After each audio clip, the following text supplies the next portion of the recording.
Bootlegger સામે કાર્યવાહી કરનાર ખુદ પોલીસ જ બુટલેગર બની પોલીસ કોન્સ્ટેબલ વિદેશી દારૂની હેરાફેરી કરતા પકડાયો। બાકોર પોલીસ મથકમાં ફરજ બજાવતો હેડ કોન્સ્ટેબલ જયેન્દ્રસિંહ સોલંકી વિદેશી દારૂ અને બિયર સાથે પકડાયો। તેની સાથે બુટલેગર કનુ માલીવાડ પણ ઝડપાયો।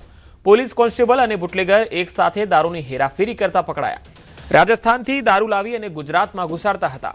બોર્ડર વિસ્તારની ડીટવાસ પોલીસે દારૂ સાથે કોન્સ્ટેબલ સહિત અન્ય એક શખ્સને પકડી લીધો। પોલીસે બાતમીના આધારે બંનેને ઝડપી લીધા। પોલીસ ખુદ દારૂની હેરાફેરી કરતા ઝડપાતા અનેક સવાલ ઉઠી રહ્યા છે। તો એક તરફ દારૂબંધી ગુજરાતમાં છે અને તેનો અમલ કરાવનાર પોલીસ છે, પરંતુ અહીંયા જ્યારે પોલીસ ખુદ બુટલેગર બની જાય અને દારૂની હેરાફેરી કરવામાં લાગી જાય તો શું ચિત્ર ઊભું થાય। તસવીરો જોઈ શકો છો। મહીસાગરનો આ બનાવ છે। પોલીસ હેડ કોન્સ્ટેબલ ખુદ બુટલેગર હતો અને તે ઘણા સમયથી અહીંયા દારૂ ઘુસાડવાના કામમાં સંડોવાયેલો હતો। હેડ કોન્સ્ટેબલ દારૂની હેરાફેરી કરતા પકડાયો છે। મહીસાગરના બાકોર પોલીસ મથકમાં ફરજ બજાવે છે આ હેડ કોન્સ્ટેબલ જયેન્દ્રસિંહ સોલંકી અને તેની અટકાયત કરી લેવામાં આવી છે। રાજસ્થાનથી ગુજરાતમાં તે દારૂ ઘુસાડતો હતો। પોલીસ જ્યારે બુટલેગર બને ત્યારે એક મોટો સવાલ અને ગંભીર ચિંતાનો વિષય છે, કારણ કે રાજ્યની જવાબદારી, સુરક્ષાની જવાબદારી, કાયદો વ્યવસ્થાના અમલની જવાબદારી જેના માથે છે એ વ્યક્તિ જ જ્યારે કાયદાના લીરે લીરા ઉડાવે અને કાયદાનું ભક્ષણ કરતો હોય એવું લાગે, રક્ષણ કરવાની જગ્યાએ ભક્ષણ કરવા લાગી જાય ત્યારે સ્થિતિ કફોડી થઈ જતી હોય છે।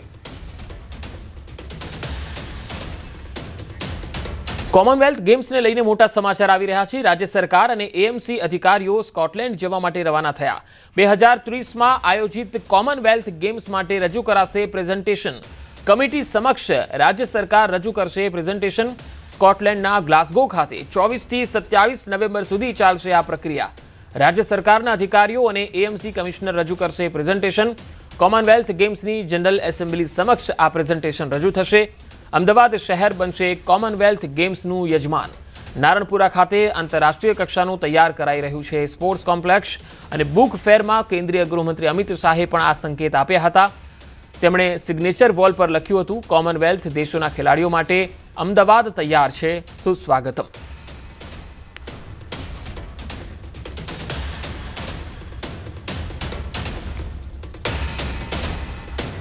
તો CWG 2030 માટેનું આ પ્રેઝન્ટેશન આંતરરાષ્ટ્રીય કક્ષાનું કોમ્પ્લેક્સ જ્યારે અમદાવાદમાં તૈયાર થઈ ગયું છે ત્યારે ગૃહમંત્રી અમિત શાહે પણ આ અંગેના સંકેત આપ્યા છે। ત્યારે એએમસીની એક ટીમ જે છે એ સ્કોટલેન્ડ માટે રવાના થઈ છે અને તેઓ એક પ્રેઝન્ટેશન આપવાના છે। કોમનવેલ્થ ગેમ્સને લઈને આ પ્રેઝન્ટેશન રજૂ થશે। વધુ માહિતી મેળવીએ, સંવાદદાતા પ્રણવ પટેલ મારી સાથે જોડાયા છે। પ્રણવ, જે એએમસીની જે ટીમ સ્કોટલેન્ડ રવાના થઈ છે, આ પ્રેઝન્ટેશન કયા પ્રકારનું રહેશે?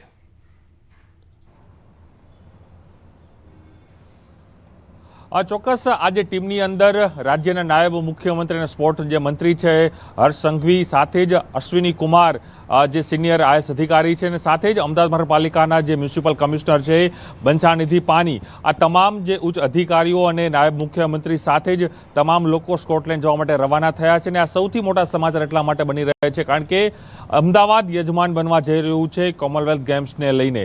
તેને લઈને તમામ જે પ્રેઝન્ટેશન છે, કઈ રીતે ઇન્ફ્રાસ્ટ્રક્ચર છે તે મહાનગરપાલિકા રાજ્ય સરકારે અહીં ઊભું કર્યું છે તેને લઈને આખું પ્રેઝન્ટેશન છે તે રજૂ કરવામાં આવશે। મહદઅંશે જે રીતે અમદાવાદ શહેરમાં આંતરરાષ્ટ્રીય કક્ષાના જે સ્પોર્ટ કોમ્પ્લેક્સો તૈયાર કરવામાં આવ્યા છે, નારણપુરા ખાતે જે વીર સાવરકર સ્પોર્ટ કોમ્પ્લેક્સ છે તે એક આંતરરાષ્ટ્રીય કક્ષાનું એક કોમ્પ્લેક્સ બનાવવામાં આવ્યું છે। એ જ રીતે અમદાવાદના પૂર્વ વિસ્તાર હોય કે પશ્ચિમ વિસ્તાર છે એ તમામ વિસ્તારોમાં મિની જે સ્પોર્ટ કોમ્પ્લેક્સ પણ તૈયાર કરવામાં આવ્યા છે, તેને લઈને પણ પ્રેઝન્ટેશન રજૂ કરવામાં આવશે। તો સાથે જ અમદાવાદ શહેરમાં કઈ રીતે ઇન્ફ્રાસ્ટ્રક્ચર છે, ટ્રાન્સપોર્ટને લઈને ખેલાડીઓ માટે તેને રહેવાની કઈ રીતે વ્યવસ્થા થશે, આ તમામ જે મુદ્દાઓને સાથે જ અમદાવાદ મ્યુનિસિપલ કમિશનર, સાથે જ જે કહી શકાય અશ્વિની કુમાર, નાયબ મુખ્યમંત્રી હર્ષ સંઘવી, આ તમામ લોકો હાલ જે કહી શકાય જે અપડેટ મળી રહ્યું છે તે પ્રમાણે સ્કોટલેન્ડ જવા માટે રવાના થયા છે। અને જે કોમનવેલ્થ ગેમ્સની જે કમિટી છે તેની સમક્ષ જે એસેમ્બલી કહેવામાં આવે છે તેની સમક્ષ સમગ્ર પ્રેઝન્ટેશન છે તે રજૂ કરશે। અને પ્રેઝન્ટેશનમાં